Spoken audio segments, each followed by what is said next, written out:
That's right. All right, so short and sweet. Back in 2001, I got invited to the United Nations to do a presentation on this program I developed called "You Are the One," and "You Are the One" was basically kind of an empowerment program for youth, and also, you know, in corporate settings or whatever. How each individual could be like the change agent, the Buddha of the world, you know, the savior of the world, without having to join politicians and organizations and things like that. Just being the center of peace wherever they found themselves, you know, whether it's you in a school setting and the kids in the desk next to you, et cetera, et cetera. So I get all psyched up. I'm going to the UN. I hate New York. I mean, it's just, I visited as a teenager and I never thought of it as a place I'd ever want to go, just to travel around dirty streets and noisiness and all this other stuff. So, but I'm going to the UN, so I guess this is super important. Well, so just so happened that the particular UN non-governmental organization conference was September 10th, 11th, and 12th, 2001. Wow. All right. So in its typical fashion, in angelic fashion, I asked Spirit, I said, okay, what's a good word? What do you want me to say in New York? You know, thinking of these 3 presentations I was going to do at the United Nations. And this is what I heard. Tell the children they're safe asleep in their beds. I couldn't grasp, like, what this was all about youth and motivation and saving the world and everything like that. I didn't comprehend how that I could possibly work that in or make that relevant to what I was about to talk about. But okay, I'm going to New York, and the good word is, you guys are safe asleep in your beds, and no, don't worry. And so anyway, I get to New York, and on the 10th, I do all the schmoozing and everything like that. I met, you know, Kofi Annan, the head of the UN, and all these other big wigs. And I thought, oh, this is great. I get up on the morning of the 11th, and I absolutely know there's not going to be a United Nations that day. It wasn't like an omen or something that was really foreboding. It was just, it's not going to happen. The UN is closed. I tell my colleagues, they're on their way up to meditate with the Findhorn people, I say to them, it's not going to be any UN today. I'm going to stay back. And they're like, you're nuts, you know, but okay. And so they go on up to the UN, and sure enough, about 8:45, the first plane hits the tower, and this young man comes down from the roof, and where he's seen it, and he's just trembling, and he's decompensating. And he looks at me and he says, plane is at the tower, it's on fire. And you could just tell that in his mind, it's like, the shit's coming down, you know, this is it, this is the big one. And I remembered my message, and I had this kind of awakening extension experience, very much like the one you're about to have today, of just like moving up the ladder, right? So my feet are on the 4th floor of that apartment building, and my eyes are in the sky about 8 miles above the city, where it all looks kind of small and minuscule, like ant hills, etc. Nothing really grave or serious. And I remembered the message, and so I immediately formed this kind of pantomime where I held him, I sang him a lullaby, some old John Denver song I'd heard like 20 years ago. I didn't know the words. Now all of a sudden I'm channeling John Denver through him. It's called The Flower That Shattered the Stone. It's a beautiful lullaby-like song. And I'm rocking it back and forth, and I say to him again, and I'm just listening to the voice coming through me, and the voice says, I'm just in your dream for a moment to remind you, you're safe, asleep in heaven. None of this is real. God is love, and this is not love's will. Now, as he steps back, he looks at me, right? He looks at me, and he's like, WTF, like, what do you mean, dude? That's the strangest. I thought you were going to tell me we're going to get through this, or it's all going to be okay, and console me or whatever, you know, with this. But you're basically, and he's just, so you could just see the confusion. And then you see his spirit man speak, and his spirit man basically says, thank you. And he's completely becalmed. He's completely tranquil. Like, I know from now on, he'll be able to get through the rest of this experience, this crisis, because he's aware aware that he's dreaming. He's aware that this is all a dream and that he's not in it and nothing's really happening to anything or anyone other than he's having a nightmare. Just like you would with a small child. You would just go in, you wouldn't throw the lights on and start screaming, "You're having a nightmare, just wake up." You would just put your hand on their back and calm them and say, "You have nothing to worry about. There are no monsters. There is no evil to escape, etc. You're not under any threat whatsoever." So about 300 times during that, as my estimate, because I didn't sleep, I just stayed awake. At nights I was in the bars, and during the day I was in the parks, and I would just do the same thing. I never approached anybody, but people would approach me and they'd look at me and they could just, the message was, "You're not in the shit with us, are you?" And I'd be like, "Okay, I got a message for you." Because they were attracted to that equanimity, they were attracted to that peacefulness and that light frequency. And so I do the same thing, the whole ritual, the lullaby, the holding, the be calming, and then the message. The message was always the same. I'm going to string this just a little bit longer before I get how I got the angel wing, only because it's part of the whole frequency attunement that you're about to undergo. So after about a week, they opened up the financial district on Wall Street, and people had to go back and make their money. So someone in Union Square, one of our groups, said, "Let's go down to ground zero and say a prayer." And in my mind, I was wide awake. I mean, I know I'm dreaming. There's no ground zero. There's no place to go and lay flowers or do anything. Nobody dies. Nobody does anything. These are all just part of the illusory nature. But okay, we're going down to ground zero, so it's a gig. We're going to do something. It's going to be a thing. So we get down there, and I see all the National Guardsmen and the police, and they're in their full riot gear, and their faces are grimaced and just covered with ash and stuff, because they've been taking shifts digging all night long for an entire week, and they haven't found a living soul. I see firemen sitting on their helmets just weeping because they've been trying so hard. These people are all saviors. They've been doing their level best to rescue someone, and there was no one to rescue. The doctors and the nurses and the paramedics are folding up their tent hospitals, and essentially, basically, everyone's calling it quits. And I'm on cloud nine. I'm just gliding down the street in my angel frequency, and I hear a voice, and the voice sounds very noble and very, intelligent. And the voice says, "Your happiness," very august, very powerful, like a godlike voice. "Your happiness will appear to be an attack on these consciousnesses, the people who are across the street from me. You need to be duly reverent." And for some reason, because I'm trained, I'm a master at this, of dealing with illusion, but nonetheless, something sounded right. Like, it just didn't seem right that I should be so happy, so zippity-doo-dah, across the street from people who were going through a huge emotional crisis. And so I said yes. And the only way I can describe it is I pulled in all that light and all that expansion at once, and I crashed into this human body, and it's so heavy and it's so dense, which is another offshoot, another outcome for you today, that my knees started to buckle. I couldn't bear the weight of this thing, this meat suit. And it felt like somebody had kicked me in the gut as hard as I could. I could not breathe. And I thought at first that it felt like an actual, when you get the wind knocked out of you. But it actually was, I could not breathe the air. The air was so dense. It was burning flesh, burning metal, burning stone. It was brimstone. It was hellfire. And I couldn't take it in. So now I can't breathe. I'm literally collapsing on the street. I can't bear the weight. So I'm kind of like stumbling.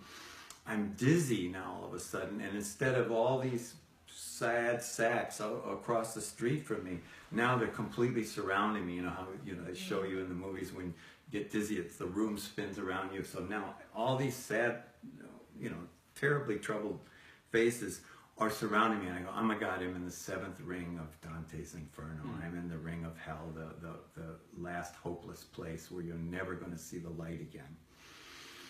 And I remember thinking, because I had no time reference, I didn't know about September 11th or anything like that. I just said, oh my God, something terrible has happened in this place. And I remember the words to that Leonard Cohen song, everybody knows, where he goes, everybody's got this broken feeling like your father or your dog just died. And I go, that's it, my father's dead, God is dead, the light is dead, we're never going to see the light again. So here we are in hell, in a horrible place. It's unbreathable, it's unbearable. I mean, every single thing that you could describe about how the impossibility of the situation, and I'm stuck here now, because I'm down here with everybody else. And a thought occurs to me, well, I'll just find my brother and help him. Okay, you're stuck in hell, but there's your brother walking down the street next to you, just help him. So I see this Japanese-looking businessman.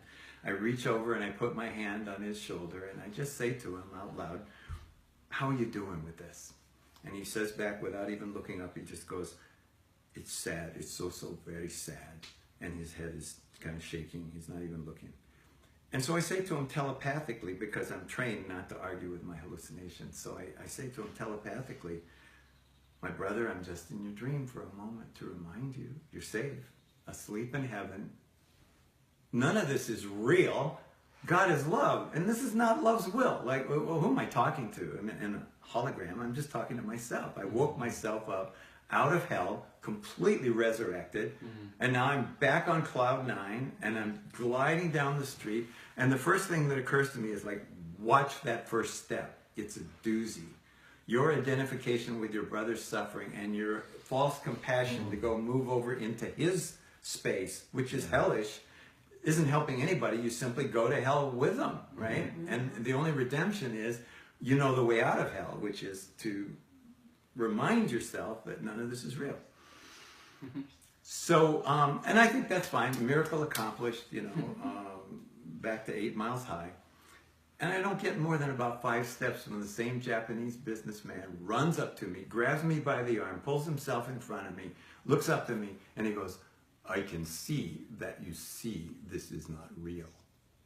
I go, holographic dream figure, right? When my change of mind, when my shift of mind, he becomes the complete mirror image of my own awakening. Perfect. Instead of the sad sack, he's the Zen master, like, good job, grasshopper, you passed the test. You know this is not real, see? You've gone through the, what happens when you identify. Okay, so now I know after 3 weeks or so, I go back to Wisconsin, I quit my job. I know I absolutely have to be at First and First, which, by the way, Seinfeld reference, right? Nexus of the universe. Nexus of the universe, right? So I know I have to live there. That's where I was staying. And I used to do shiatsu. I used to do tissue work, so I have this skill. But everything else I do is at the miracle level. Like, I'm seeing people grow 4 or 5 inches and change skin color. I've watched people morph. I've seen people come out of schizophrenia like that. I've seen people who are incest survivors get new memories and forget the old memories and live non-incested lives from that hard left time frame where they chose another way. And so I'm working at the miracle level everywhere else except when I'm working on bodies to support myself. And I'm doing this kind of like, what do you call it, spot welding, patchwork, and I could see the ley lines of the human body were like these light, thin blue filaments. And that's how I could tell when they were meeting correctly, whether they were hot or whether they were cold, and what I needed to do, acupressure-wise. And yet my prayer was, I want to work at the same miracle level. I want to work one and done. I want to work from now on, like in the now. And so I'm working on one of my regulars, and she's laying on the table, and I'm seeing the lines, and all of a sudden these X mark lines crisscross her body, and they're like bright orange flames burning way above the field of these tiny blue filaments. And the voice says, if you'll cut these lines, you'll open up the helixes of the human body. Now, helix, this DNA was all I did, but that would do, right? You know how in old literature they called the human body this mortal coil. And basically all the energy travels serpentine. Just the kundalini is always depicted as traveling circular. And the same way with your DNA, it's always helixes. So it's male opposite to female wrapping around, and you have two lines blending together, and you're basically coiled. So I cut the lines. I just used my hands as an instrument, and I said, all right, I'm going to do it. I just heard this direction, and she's very familiar with me, so she lets me do it. And I hear her bones cracking, I hear her shoulders cracking, and she's going like, oh my God, I feel like my wings are coming out. And I'm going like, shit, I'm onto something here, right? This is like a major opening, right? And about the third or fourth I worked with a woman who's a Japanese woman, and she goes, you're not doing massage, you're doing spiritual surgery. And I go, yeah, that's what it's like. I'm just filleting you open. I'm going to take out something. Everybody has an implant. Everybody has an add-on. I'll explain that in a moment. But she's like, no, this is surgery, because once you've done it, you've altered something completely. It isn't just like a treatment. It's like an extraction. And I think it was the fourth, fifth, or sixth one. It was somebody very shortly thereafter had brought in that etching of Leonardo da Vinci that had drawn the man in two positions, right? Most famous drawing ever, right? And he goes, this is what you did to me. So this is kind of important to us and where we're going with this. He said, you took me from the box man, which is the linear man, the two-dimensional stick man, coffin man, sarcophagus man. He used all those terms. I'm like, God, he's giving me all the codes, right? And he goes, you did this, you X'd me, you brought out the star man, you brought out the globe man, the sphere man, you see? So it went from stick man, crucified man, right? Happy Easter. Yeah. To resurrected man, to the star man. Apropos. Yeah, and he said what you did was you shifted the inside out, the inside to out, and the outside to in, because the human being carries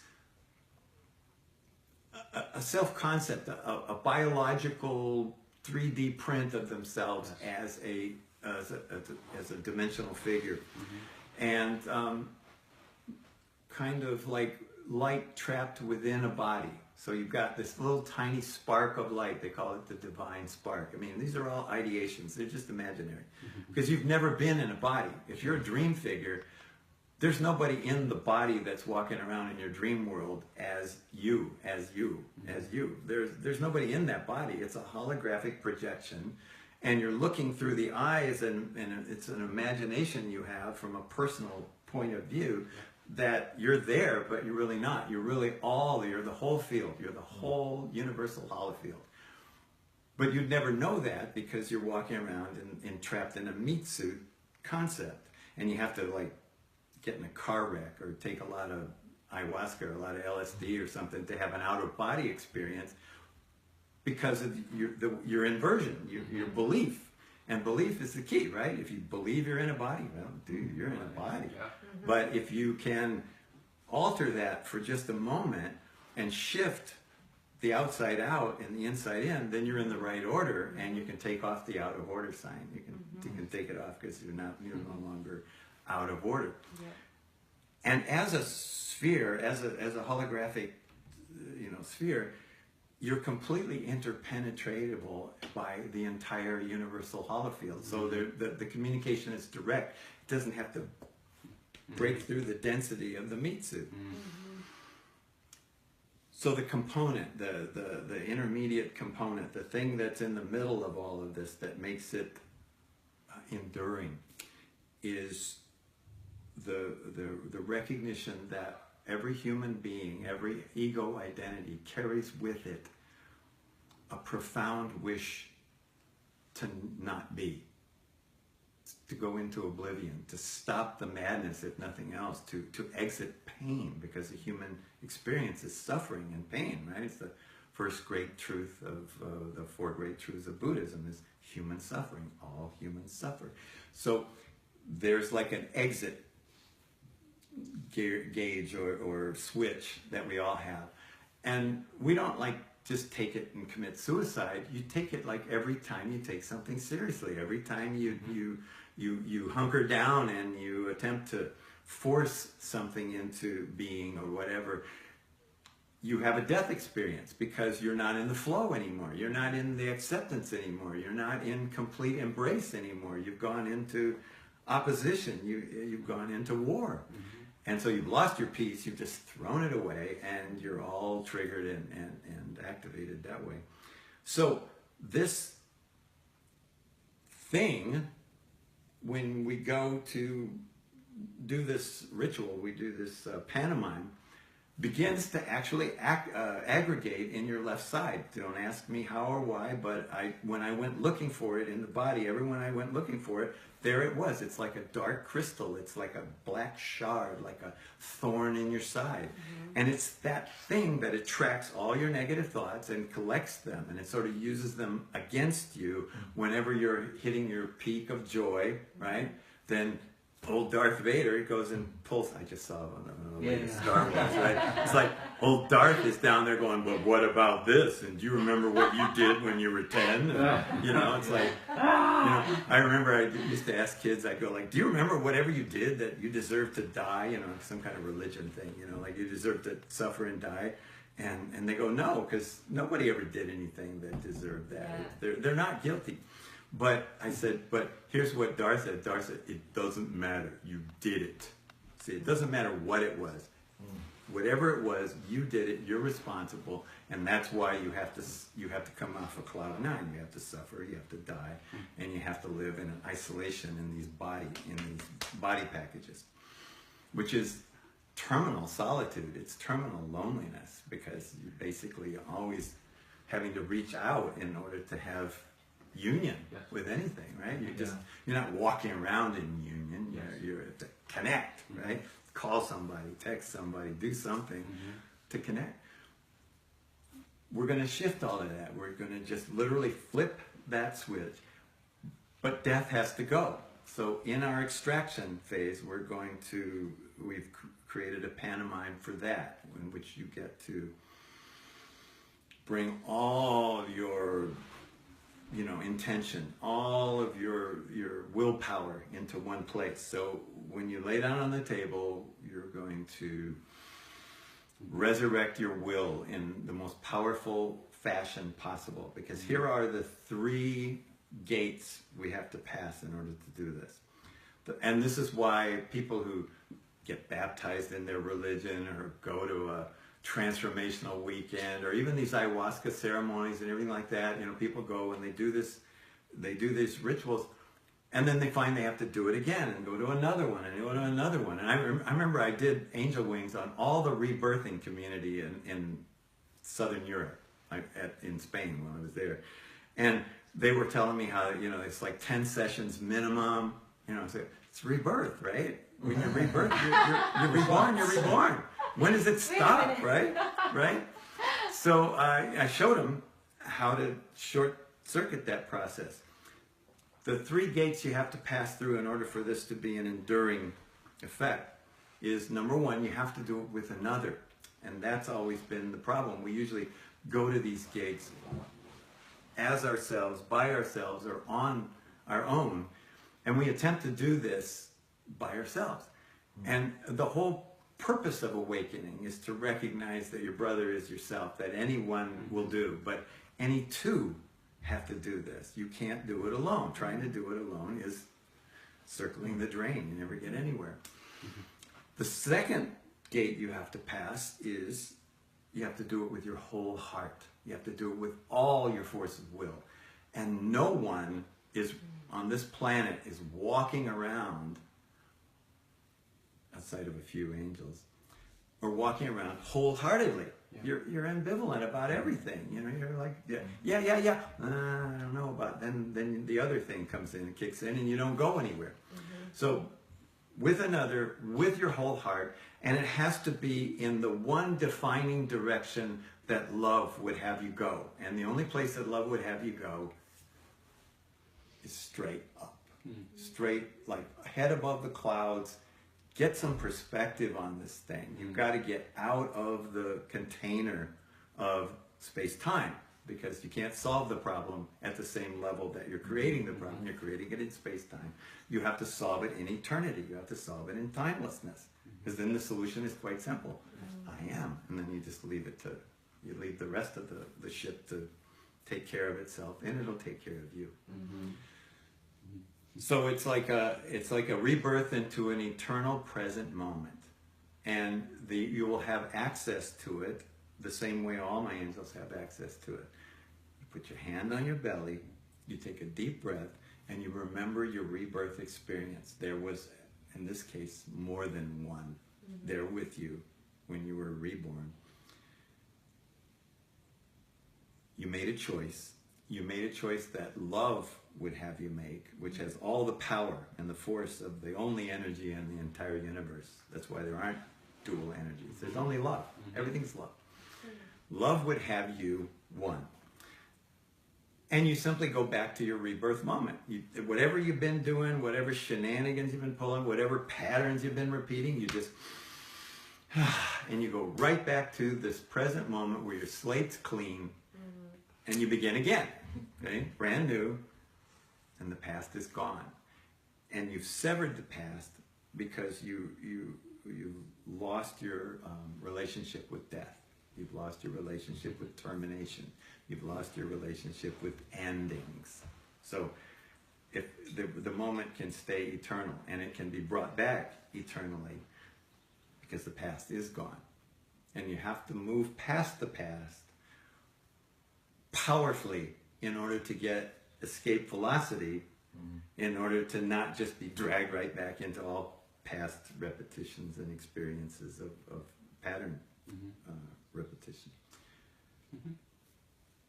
Any questions? Because I think that pretty much explains it all. Everything else will be explained in the doing. Our own beautiful Easter ceremony. And I know, we're right? It's like church. It's resurrection time. Yeah. Except by angels, actual angels. Yeah. Exactly. Angel church.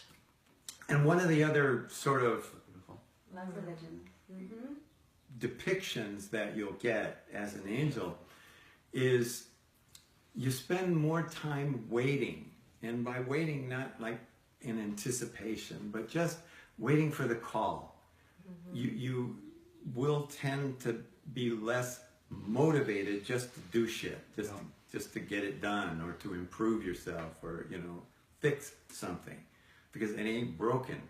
So you're gonna spend a lot more time like angels do, which is like those pictures like Raphael does, the angels just sitting over the clouds looking down, or the Wim Wenders films, like Far Away So Close, or what's the other one, Wings of Desire, where the angels just sit on the tall buildings and they just wait for the call. They wait for some help that they could render. Oh, you mean us requesting out loud? Yes, What we want. And then they go, Exactly. yep. Yeah, Yes, and here then we you go. summon angels, and they're all here to help. But they have, and I say we have less and less of a personal agenda, because it's truly a thy will, not mine kind of deal. It's a I will fight no more forever kind of deal.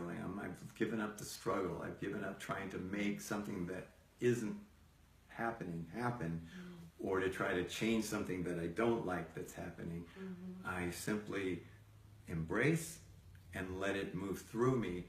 And I'm just here essentially to be the hole in Krishna's flute. I'm just here to be a conduit for the breath of God.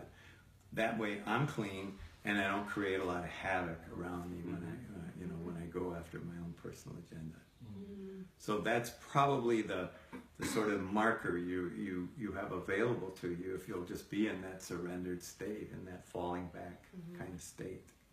Yeah, I was going to say down here, it contributes, just be, like you mentioned earlier, be full-heartedly full in it, Yes. completely expressed, Yes. completely Yes. in the experience of it that Yeah. allows it to Yeah. the full activation. Because you're non-dual, you're unambiguous. The only thing that ever stops the flow is that you're half-hearted. You want it and don't want it, or you The choose human it and self. then unchoose it. Yes. Right? You go against yourself and you cancel yourself out. Yeah, you start And you go thinking. to zero sum. Mental program versus cellular program in remembrance. Yeah. So Or the frequency of love itself. You don't have to think of anything. You nothing.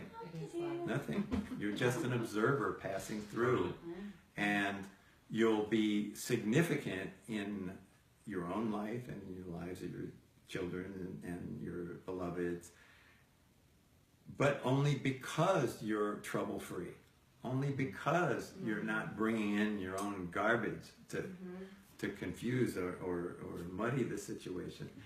So that'll be a great benefit. You'll actually That's just go the ahead. awesomeness. That's right. To recreate Those living. are just side effects, Yes. right? Like you'll notice you're just not leaving schmutz. You're not leaving a bunch of garbage. I'll translate from the Gentiles. Yes, yeah, please, I got you though. please, yes. You're not leaving. Schmutz. You're not leaving skid marks. Yeah. As you You're not leaving your schmatters around. yeah. Oh, okay. But truly, without that, you are leaving your own little trail, right? Yeah. So, yeah, when you're cleaned up of that your own little petty bodily ambition, you'll have like a whole different. You'll have love's ambition running your show, and love's ambition is that we all be one, and that we all find each other, and that Oneness we and unity. collect, what we've left out there. If everyone is just a cast off or a castaway of your own disowned self, your own shadow, kind of like Carl Jung would say. So if everybody's you over there, but unrecognized and disowned, then now as an angel, you're an aggregator, you're a quantum aggregator, you're an all-attractive base for all of your stuff to come back and to be embraced rather than disowned and continue to be rejected. So that's just that's the ultimate goal of all human existence, to wake up out of the human condition completely. The What- big cosmic fucking joke. Yeah. Like this never happened. Yeah. This never happened. I was saying that. That's why you start laughing. Like Marci did the same thing Oh my I God. did. I lost my shit. I Lost could not your shit. stop laughing. Yeah. The other woman was crying. She was like in resistance. Yeah, and I'm yeah, like, Free at, free at last. Yeah. Free at last. you don't Thank get you. it. It's hilarious. That's right. Like, Yeah. Joke's on you. I was It losing was, my it was shit. so funny. It was Yes, yeah. exactly.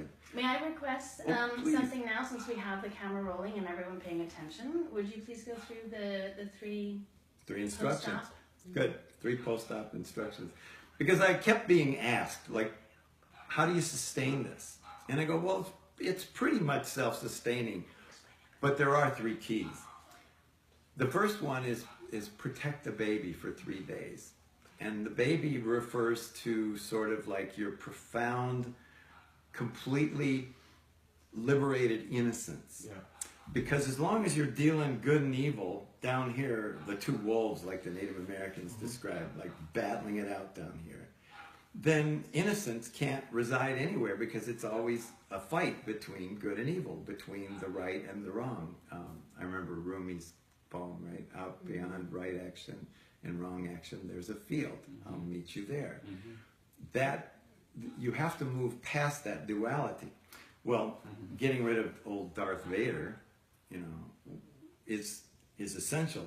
But that maintenance of your innocence until it implants, the way Spirit described it is like a baby foal, a colt. Yeah.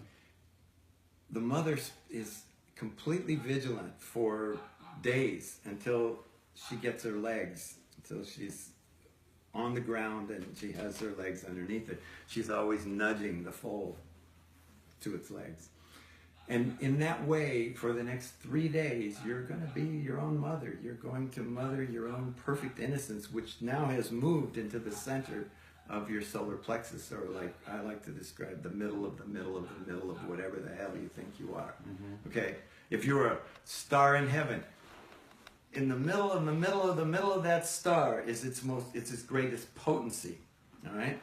So whenever you come from your center, you with your clear and present and pure intention, the universe bows down.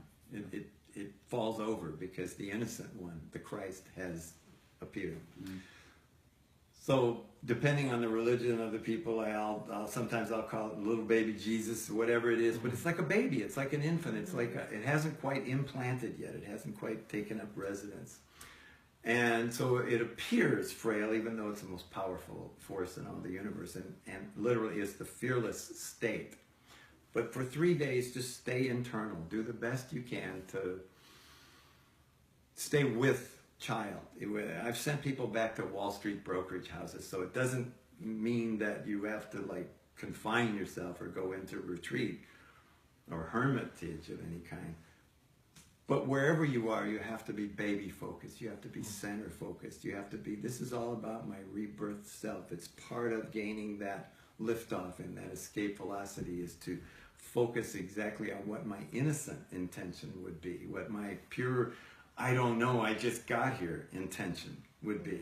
Like, I can't even formulate a goal or an agenda if I just got here, right?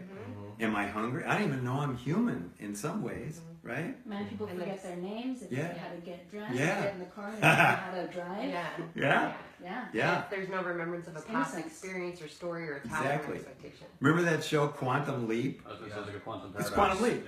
Yeah. Yeah, he just jumps into a body and he has no idea it's male or female, some young kid or whatever, an opposite sex, and he's like, what am I here to do? I don't even know what my gig is, what my mission is, you see?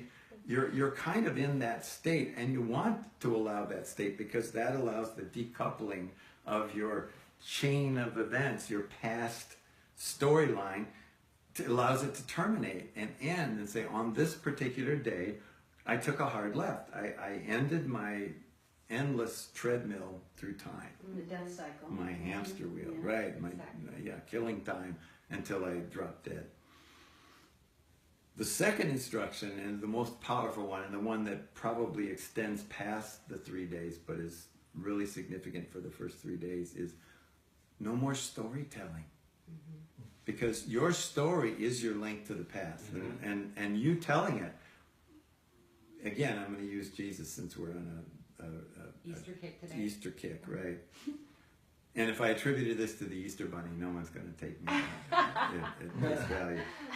But they asked him, like, Master, what should we eat? Because they were going into the homes of the Gentiles, right? So they have dietary rules, and he says, it's not what goes into a man's mouth, but what comes out of it that defiles him. And for the longest kind of time, I looked at it in the context of good and evil, which means if you say bad words or you tell lies, then you're being defiled. No, the moment you continue to tell your story, you link yourself to all of your past and to all your ancestors' past, and believe me, it's an abomination. Yep. It's an atrocity. All the things we've done out of fear and out of prejudice and out of ignorance, we're linked to all of it, and that is what sin would be. Just That would the be word itself is out of impeccable integrity with the Exactly. remembrance of who you really are. exactly. Absolutely. All our crimes and misdemeanors are now all of a sudden in evidence. If you're innocent, it's because you've forgotten Yes. all of that. But to tell a story is enchantment. It's actually incantation. It's spell binding. I mean, you're literally repeating a lie, making it true. And any unfortunate who happens to be listening to you, agreeing with you, believes it too. And now you've mesmerized another person and you've foisted that lie on another set of people. No one has ever, to my knowledge, except for one dude, he did Vipassana retreat right afterwards. So he was lucky. He got Yeah, like it was 10 days 10 of- days of Yep. Perfect planning. Really zip good. it good, right? But anybody else always tells story. I mean, like how you relate to somebody. Like, what did you have for dinner yesterday? That's a story. That's a past reference that does not serve you, but it's almost impossible to complete a conversation without some reference to the memory of things. But here's when you catch yourself storytelling, and some of the things that people do when they get up from the table is they'll say things like, And I'll say, well, you could do this or that. And they'll say, well, I always do that. And I'll go, really? You always do that? You know that now? You see, the trap of the ego mentality is to get you hooked into, you know what you do. The dead guy used to do that, but he laid down and died. And his replacement, the resurrected one, the new one, has no memory of what they like or what they normally do. That's to be announced. So you're living in the TBA. Something I'd love to add that really assists is just, I mean, from my own personal experiences even, that it's the curiosity game, right? Oh, yeah. Like, so like you're saying, you don't know, instead of like, it really, everything you guys have learned, which is like being in the moment and present, and everything being curiosity. So it's like now you're allowing yourself to create the new thing. And Live in the mystery. yeah, yeah, for sure. Yeah, I wonder what Greg will say now. Yeah, you know, exactly. what Spirit will say through Greg. Yes. You see, that's an amazement, but it's also a very, very fascinating, entertaining kind of option because you're also in the audience. Yeah. You're waiting to hear Yes. what the divine one says, what the wise one says, what the funny one says, what the whatever that tape. So no more storytelling, and the actual term that was used says, I don't cut anything off. It says go and sin no more. But since sin in Aramaic was an archer's term, that meant you're off the mark. It means you just got it wrong. You're mistaking. You did a mistake. Then and all your past mistakes, right? If you don't repeat them, then you don't sin anymore. And so, yay, right? Right? These are my little Hercules clothes. Yeah. This is my little Tyrannosaurus. I'm trying to make it so the video is shorter. Not be clapping every 3 seconds. Yes. And then the third instruction, which is kind of the ultimate kung fu, is be aware there will be bombs, there will be traps, there will be temptations. Be aware. You are not going to be contacted by people out of the blue because they feel that somehow you're getting liberated and they need to like pull you back down. You're going to call in all your sentries. You're going to call in all your angels because we fucking hate change. We're terrified of profound change because truly, literally, we won't know ourselves, right? We won't recognize ourselves. So we've kind of lined up all these people, and you can see it on a daily basis. If you make a significant change, everybody in your circle's like, what's wrong with you? Are you on drugs? Are you in a cult? Yes. Or something like that. You've done something weird and we don't accept it, right? They're going to try to normalize you again. Social contracts. Right. Only this is going to come out of the blue. I mean, I did the angel wings on a German guy in Wisconsin who he'd been gone for like 6 months from Germany. And as I'm giving him the third instruction, the phone rings in his dorm room, and it's his ex-girlfriend from Germany he hasn't spoken with for 8 months. Is calling him on the phone at that moment, begging him to get back together again. Now he has his 3-day instruction, so he pulls a wise one. He translates it for me, but he goes, I'm on a spiritual retreat for 3 days. I'm in silence. Please call me back in 3 days. He's being super nice, super sweet. She never called back. See? These are your temptations. These are your troublements. You're attempting to sabotage yourself up front. You sent them in to remind you and poke and prod and go, you really want to get rid of that? Exactly. You really want to be here? Exactly. Right. It's like stepping out of the comfort You're zone. making your proofs. Yeah. It's like a Monty Python. Yeah. Remember that? Yeah. Who do you serve? And you said- What's your favorite color? Blue, no, red. Ball. You said it, Axel, before when you said your memories and referring to the past self, and it's like you're either living in inspiration Yes. or memory. Yes. So this now being, everything that that is either past memory or in this moment curiosity of inspiration of in That's this right. moment, That's what right. am I A inspired? new script is being written, Yes. but you're getting your daily pages. You're not getting the whole, DVD at once. You're just getting your Moment by moment. Moment we are by present moment. Just the and next step. It's divine improv. It totally is. And the only way you can stay in that is because without a past, you have no future. You can't predict.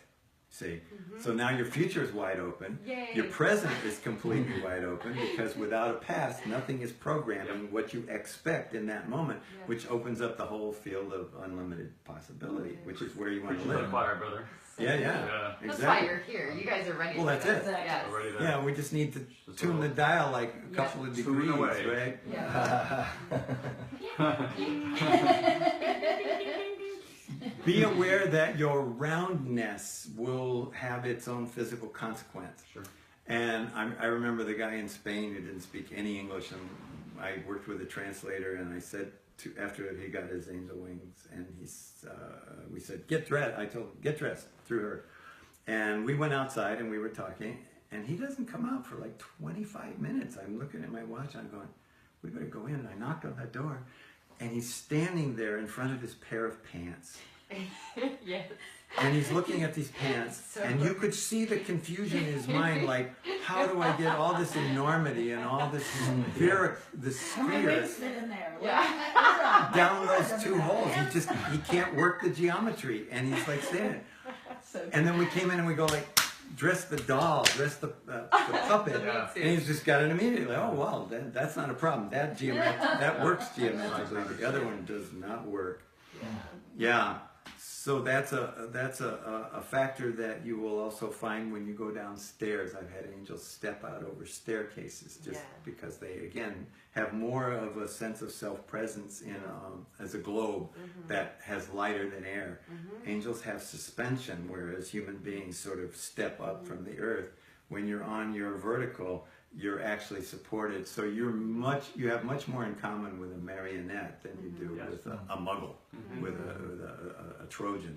And our angels soldier. come out, and then we astral travel and fly all the time. All the time, all the time. Whenever That's why you're, I'm like, that's why we fly. I'm like, yeah.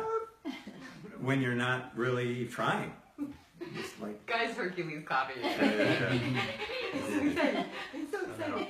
all this is so much of how I am living, but I'm just excited for the. Yeah, Yes. fine For the tune fine-tuning. this. For That's the why you guys are for really the smart. attunement, Yeah, absolutely. exactly. Yeah, you guys And that's all we've really done Such a beautiful description of all of it, really. up to this point is we've just tuned. Like, there's no accident that the word angel and the word angle are virtually the same, because an angel just has one angle. See, and it's selfless. It's not personal. It's vertical. It's heavenly. It stands in the truth. Right. And so everything that's coming through you is downloaded through you. It's very much like Trinity or whatever, Neo in the Matrix. Any skill you need, you don't have to like walk around Download with it. the Done. books and the manuals. You get what you need Receive it. when you need it. Yeah. If you're in your vertical. If you're not, then you got to go to the library or take a class or whatever. Yeah. So Yay. I think that's and driving when you go to leave. Yeah, they're going to be here for a couple hours. We Well, told them to good. give some space. But even then, the first time you get in the car, treat it like it's a rental and you've never been in this car before, because factually, vibrationally, you've never been in that car before. You see, you're the guy who just got here, Great. right? And when people get in their cars, and angels get in their cars, and I've gotten calls, like dozens of calls from people. I can't drive. I go, yeah, because you didn't familiarize yourself with the cockpit. You thought you drove that car, but that you died. Yeah. That you we laid down. And really you need to carry that charade. You need to carry that pantomime to its logical conclusion, which is old me died in order for new me to born. There can't be anything left. Yeah. So getting in the car and treating it like it's the first time Yeah. is, if for nothing else, it's just an exercise in newness. Great. So Guy said he gets a new Porsche today. Yeah. Ah, I get to go outside to the Porsche today. Yeah, Well, that's go out great. to his I'm new excited about that. Porsche that's today. right. Because there's Yeah. nothing It will be more the than a first new car. time. Yeah. Or nothing. This guy loves more than a new car. We'll see what the new guy likes. Yeah. Everybody likes it. Everybody likes a new car. I don't care who you are. Everybody likes a new car, right? It's exciting. Yeah. Everything new is exciting. everything is like, ooh, look at Yeah, this, yeah, ooh, right. wow. Yeah, every moment. Exactly. Fantastic. Bliss in heaven and liberation now. Colors become more I'm already getting technicolor. imprinted just by this I conversation. know, right? Yes. Absolutely. All right. Who wants to go first? That's the Does- question. Yeah. I knew it was going to be Guy. I know it's gonna be Guy. I've traveled all this way.